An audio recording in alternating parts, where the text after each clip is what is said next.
நீ எதிரியிடம் மாட்டிக்கொண்டால் அமைதி காக்க வேண்டும், ஊமையாக நடிக்க வேண்டும் என்று சொன்னார்.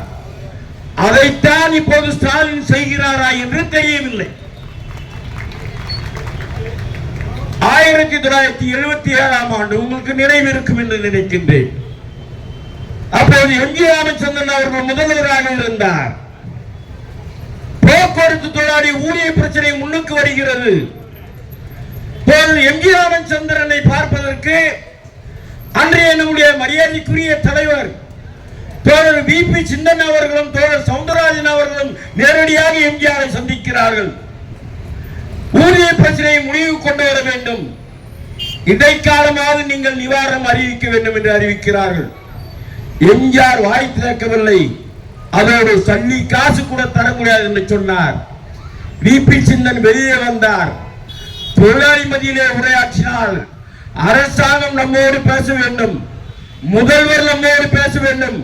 அப்படி பேச வைப்பது என்று சொன்னால் நம்முடைய மொழியில் நாம் பேச வேண்டும், நம்முடைய பாஷையில், தொழிலாளி வர்க்க பாஷையில் பேச வேண்டும்.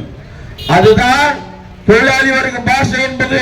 சக்கரத்தை நிறுத்துவது, சக்கரத்தை ஆகஸ்ட் மாதம் நிறுத்தியுடைய விளைவாக 27ஆம் தேதி 77ஆம் ஆண்டு நிறுத்தியதன் விளைவாக 27 ரூபாய் இடைக்கால நிவாரணமாக முதல்வர் எம்ஜிஆர் அவர்கள் அறிவித்தார்.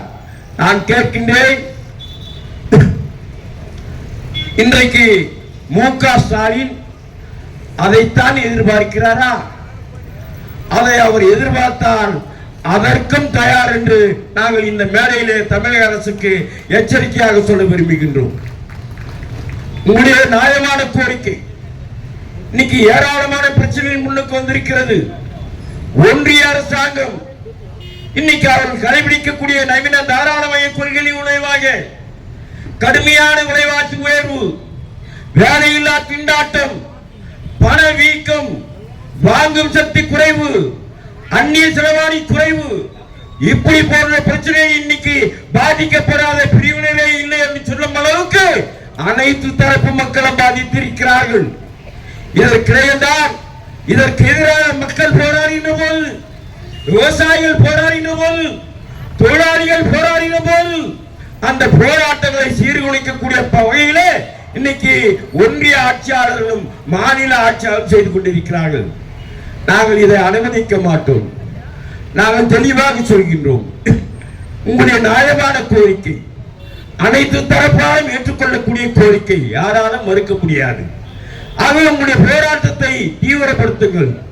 உங்களுக்கு பின்புறமாக, உங்களுக்கு பாதுகாப்பு கவசமாக, உங்களுக்கு பாதுகாப்பு கேடயமாக சிஐடியோடு இணைக்கப்பட்ட சங்கங்கள் அத்தனையும் கருத்தில் நிற்கும் என்பதை இந்த நேரத்தில் நான் தெரிவிக்க கடமைப்பட்டிருக்கின்றேன்.